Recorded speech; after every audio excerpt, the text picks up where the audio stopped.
बोल विष्णु भगवान की जय। भगवान शंकर और पार्वती जी मृत्युलोक के मानव यानी लोगों की लीला देखने निकल पड़े। इस समय पवित्र पुरुषोत्तम मास चल रहा था, इसीलिए जगह जगह पर धार्मिक दृश्य देखने को मिलते थे। कुछ भाविक स्नान कर रहे थे तो कुछ दान कर रहे थे, कोई पुरुषोत्तम मास की कथा पढ़ रहा था तो कोई उसको सुन रहा। मृत्यु लोक के मानव को धर्म में डूबे हुए देखकर शंकर भगवान और पार्वती जी को अत्यंत खुशी, क्योंकि वे महामूल्य मानव देह को सार्थक कर रहे थे। वर्षा ऋतु के दिन थे, इससे चारों ओर लीलो छतरी छाई हुई थी। आसमान खेतों जात जात के पाक लहरा रहे थे। मेघ राजा की कृपा से किसानों के मुख पर उत्सव दिखाई पड़ता था। सब अच्छे प्रकार की आशाएं लगाए बैठे थे। चलते हुए शंकर पार्वती जी एक खेत के आगे आए। इस खेत में से आगे जाने की पगडंडी बनी थी। बहुत से लोग वहां से आना जाना कर रहे थे, इसीलिए खेत में उगे हुए बाजरिया कुछ अंतराल में आडे पड़े हुए थे। बाजरा का खेत था, वो आडा पड़ा हुआ। भगवान और पार्वती उस पगडंडी से आगे बढ़ने लगे। तब पार्वती जी को दाहिने पांव की पायल में एक बाजरा भर गया, मगर माता को इस बात का पता नहीं। वह पायल में भरा हुआ बाजरा के साथ ही खेत में से बाहर निकल गई। इतने में माता जी की नजर उस बाजरिया पर पड़ गई। माता जी ने तुरंत ही अपनी पायल में से उस बाजरिया को निकालने लगी। बाजरा भरावदार था। पार्वती जी को उसका दाना खाने की इच्छा हुई। माता जी ने बाजरिया को हाथ में मसल दिया और उनमें से दो दाने हाथ में आ गए। वे थोड़ा थोड़ा करके सब दाने खा गए और भगवान के आगे इसकी मिठास का वर्णन करने लगे। पार्वती जी ऐसी मनोदशा के ऊपर भगवान शंकर को बहुत हंसी आई। उसने पार्वती जी को टपका देते हुए कहा, देवी, अपने ही खेत के मालिक को पूछे बिना उनका एक तिनका भी नहीं लिया जाता, और तुमने तो पूरा बाजरा साफ कर डाला। यह तुम्हारा अपराध है। यह सुनकर पार्वती जी को अपनी नफरत पार्वती जी को अपनी फजत का भाव हुआ। वे बोल उठे, हे देव, हरक, मुझे भान नहीं रहा कि मैं दोष में पड़ने जैसा डर भरी हूँ। अब तो हो गया सो हो गया। अब आप मुझे दोष मुक्त होने का उपाय बताइए। शंकर भगवान ने कहा, देवी, तुमने पूरे बाजरिया के दाने आरोग्य हैं, इसीलिए 1 साल तक किसान के यहाँ रहकर उनका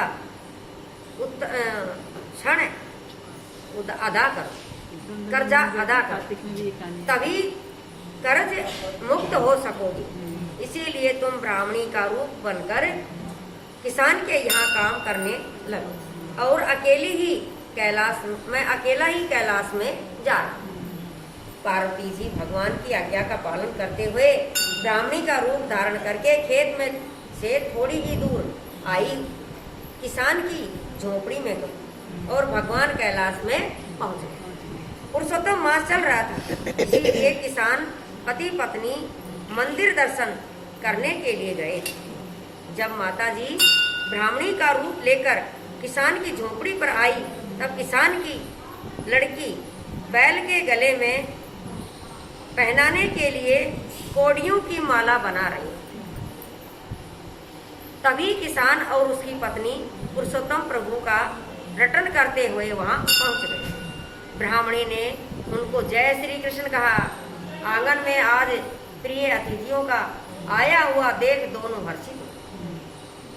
तब ब्राह्मणी ने कहा, मैं अकेली हूँ, मुझे आपके यहाँ काम करने के लिए रखोगे तो मैं तुम्हारा उपकार मानो। बदले में एक समय का भोजन मिलेगा, तब भी बहुत है। किसान ने कहा, बहन, खुशी से तुम मेरे यहाँ रह सकती हो। तुम से जो हो सके इतना काम करना। तुम्हारा नाम क्या है? मेरा नाम उमा है।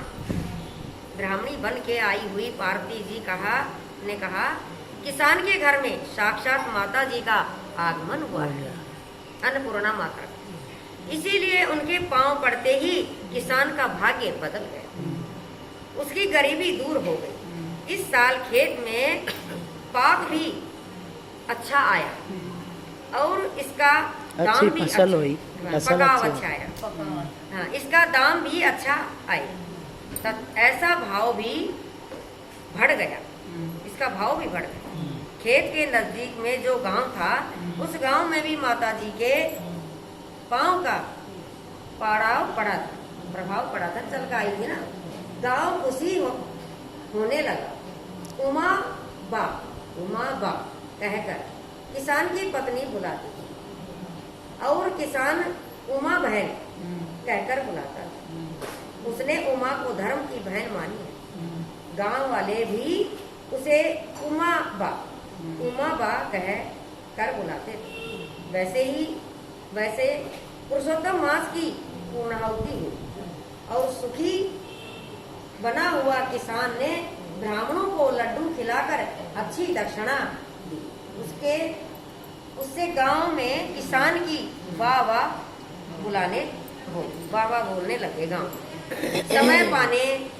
समय पानी के रेल की तरह बहता जा रहा। इस तरह ब्राह्मणी बनकर आई हुई पार्वती जी को 300 दिन पूरे हो गए।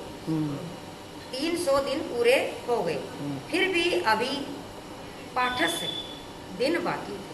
65 दिन बाकी थे।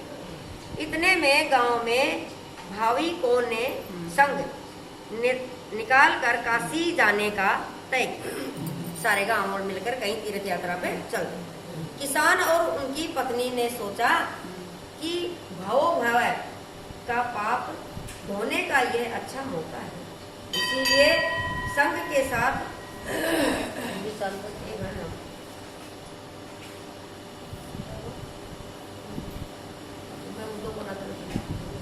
धोने का यह अच्छा मौका है, पाप धोने। इसीलिए संघ के साथ काशी को जा। मगर वे जावे तो खेती बाड़ी का ध्यान कौन रखेगा? पशु की संभाल कौन करेगा?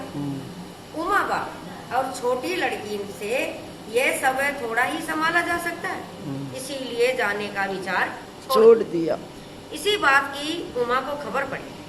तब उसने सारा ही काम अपने ऊपर ले लिया। लेने की हाँ कर और किसान को कहा, भाई, धर्म के काम में देरी नहीं होनी चाहिए। किया हुआ साथ आने वाला है। इसीलिए पुण्य का भाता लेने के लिए तुम दोनों शांति से जाओ। मगर हाँ, तुम मेरा एक कपड़ा साथ में लेकर जाना और गंगा जी में स्नान करने जावे तब हाथ जोड़कर गंगा माँ को विनती करना, हे पतित पावनी गंगा मैया, उमा बा ने भाव से यह कपड़ा भेजा है, इसका हाथों हाथ स्वीकार कर। मुझे विश्वास है कि गंगा मैया अवश्य मेरा कपड़ा स्वीकार करेगी। गंगा मैया ने हाथों हाथ कपड़ा का स्वीकार करेंगे, यह बात किसान की पत्नी के गले नहीं उतरी। मगर किसान पूरा श्रद्धालु, इसीलिए उसने कपड़े को लेकर पत्नी को दे दिया और वे काशी को संघ के साथ चल। संघ पैदल चलता हुआ आगे बढ़ रहा था। रास्ते में आते हुए तीर्थ स्थानों का दर्शन करते थे।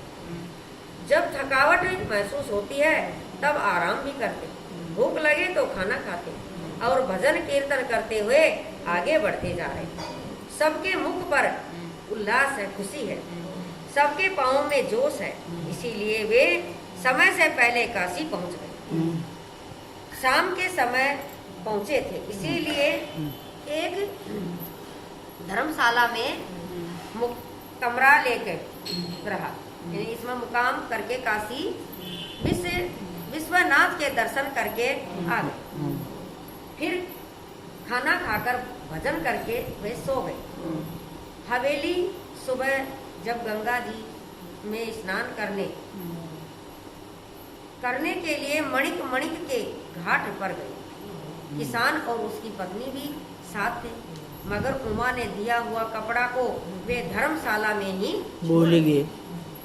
सर्व ने गंगा जी में स्नान किया, सबने गंगा जी में स्नान किया, देव दर्शन किया और यथाशक्ति दान भी दिया। पुण्य का भाथा बांध कर उल्लास के साथ अपने गांव की ओर वापस निकल गए। तभी भी किसान को और उसकी पत्नी को उमा ने दिया हुआ कपड़ा याद नहीं रहा। संग आधा रास्ते पर आ गया और सब आराम करने लगे। इतने में किसान को उमा का कपड़ा याद आ गया। उसने पत्नी को कहा, अरे उसका कपड़ा काशी में याद आया ही नहीं। उसे गंगा मैया को अर्पण करने को कहा था। अब घर जाकर उमा बहन को मैं क्या उत्तर दूं? किसान की पत्नी बोली, जल्दी में और भजन की धुन में यह मुझे भी याद नहीं आया, मगर यहाँ याद आया होता तो कोई चिंता नहीं थी। वहाँ याद आया हो तो कोई चिंता नहीं थी। अब आधा रास्ता पार करने के बाद याद आया है। वह बेचारी अपने घर का सारा काम कर रही हो और अपनी गैर मौजूदगी में भी सब काम की जिम्मेदारी ली है, इसीलिए हम उसका कार्य किए बिना वापस जाएंगे नहीं, तो उनका मन उतर जाएगा और जीवन भर का मेढ़ा सिर पर कर्ज रह जाएगा। यह सुनकर किसान संधवी के पास गया, यानी संघ में जो आदमी थे उनके पास गया और सब बात कही। संघ वाले ने कहा, तुम वापस काशी जाकर वापस आ जाओ, तब तक संघ यहीं रुकेगा। सब घर पहुंचने के लिए उतावले थे, हो रही थी, इसीलिए एक भी दिन रुकना मुश्किल था।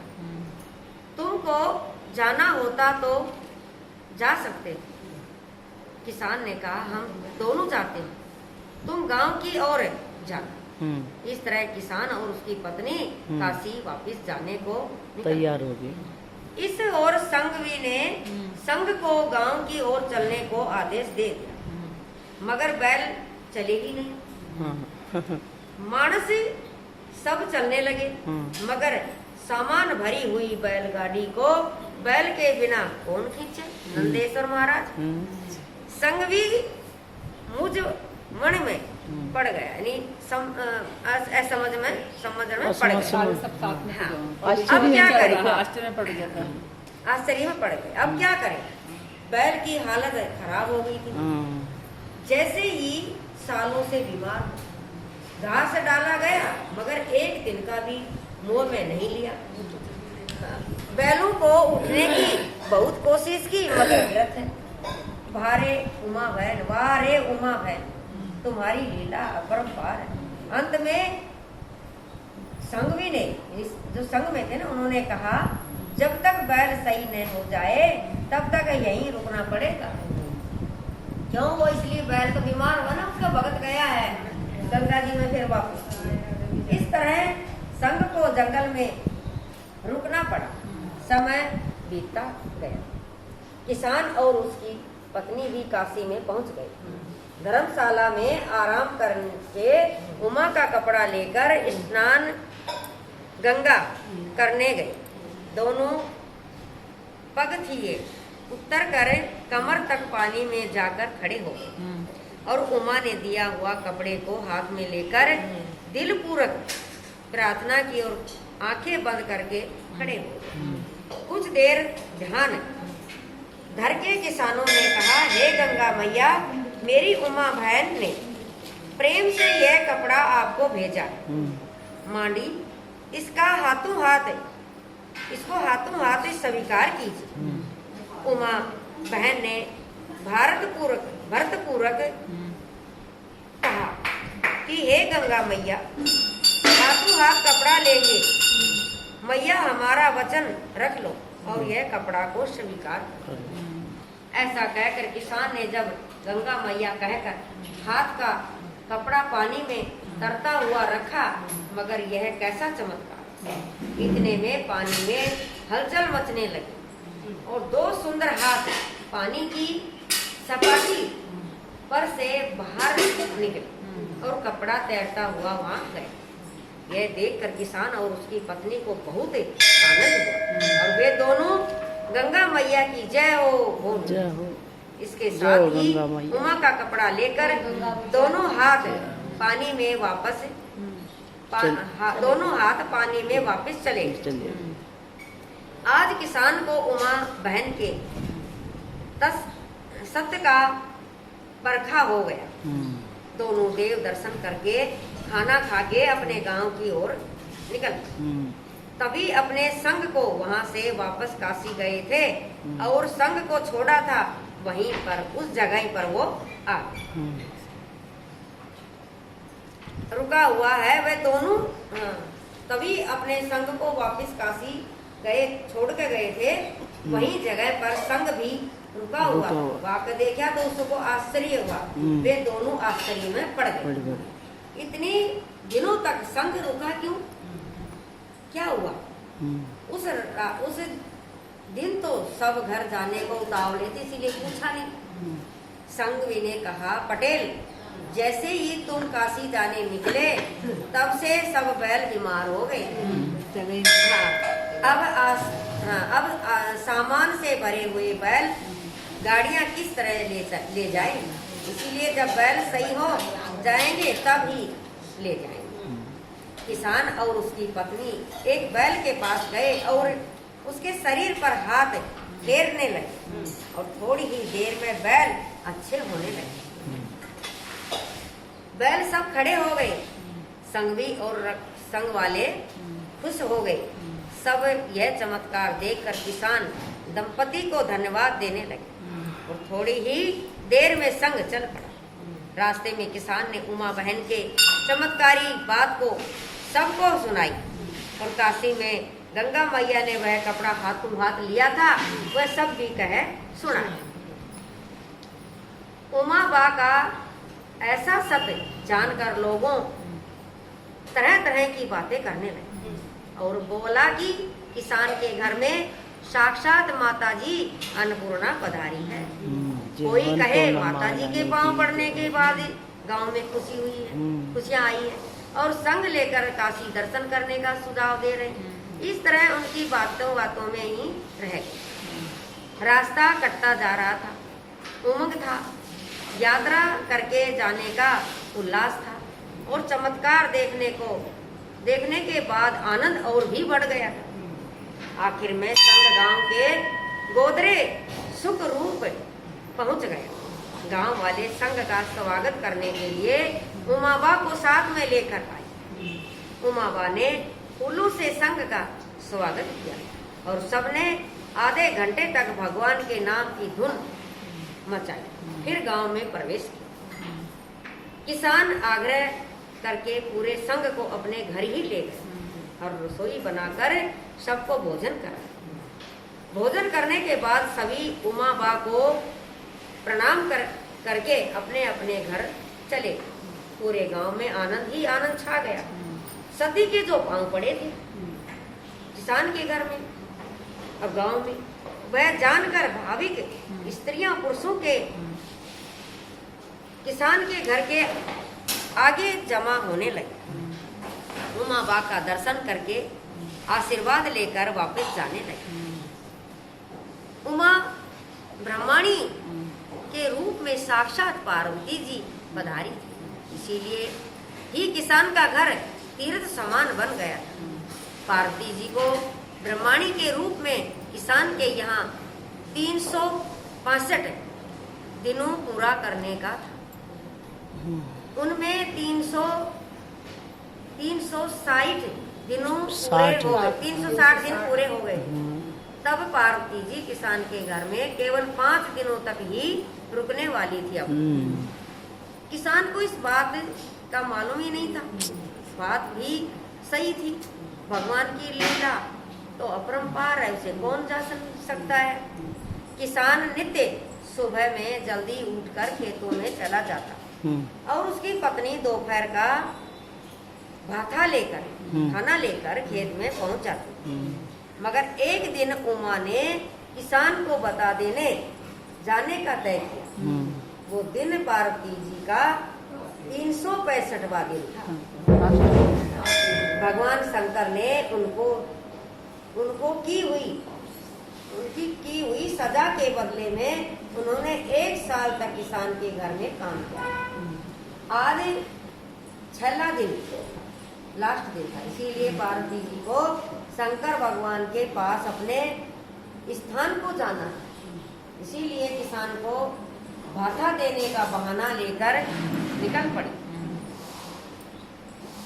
किसान की पत्नी ने बहुत कहा मगर उमा बात माने नहीं। वे यानी खाना लेकर चल पड़ी और रास्ते में ही अंतर्ध्यान होकर कैलाश पहुंच गए। दोपहर से किसान भाथा की राह देख कर बैठा था।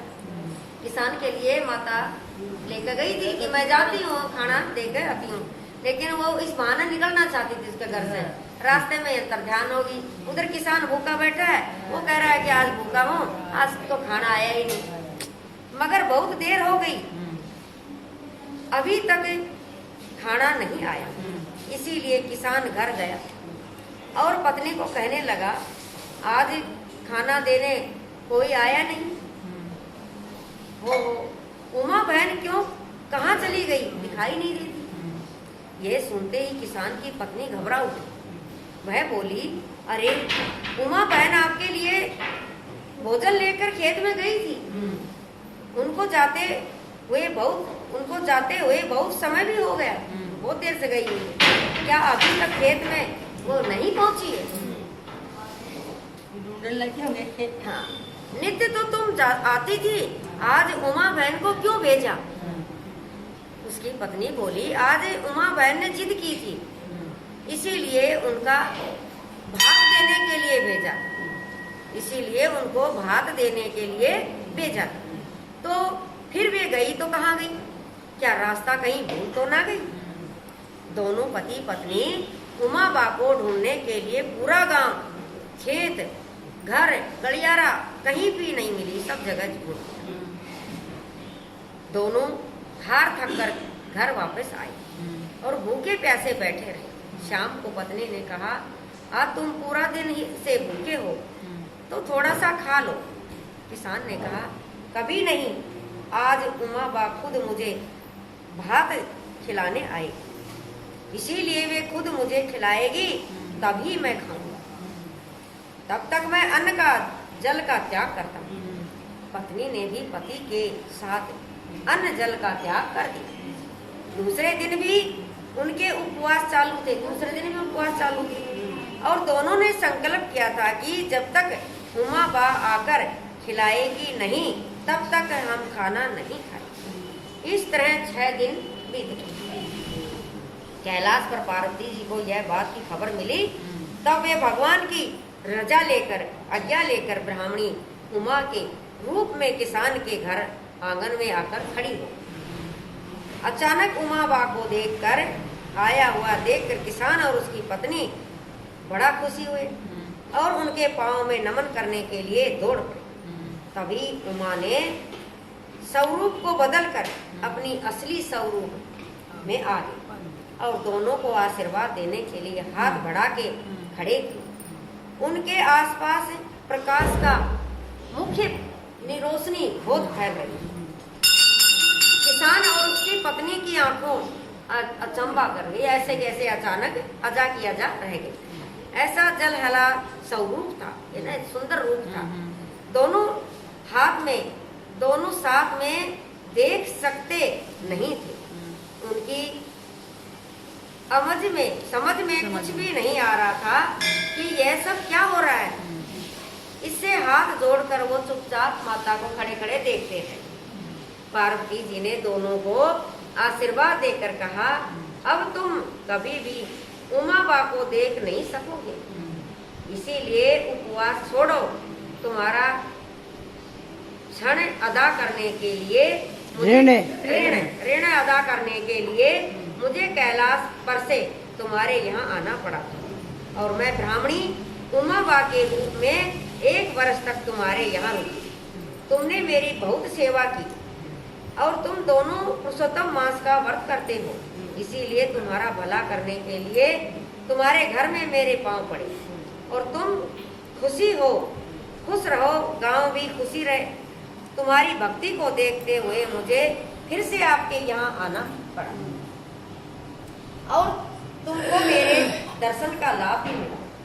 मेरा तुमको आशीर्वाद है कि तुमको एक पुत्र रत्न का फल भी मिलेगा, और अंत में तुम्हारा वैकुंठ में वास होगा, तुम्हारा कल्याण हो।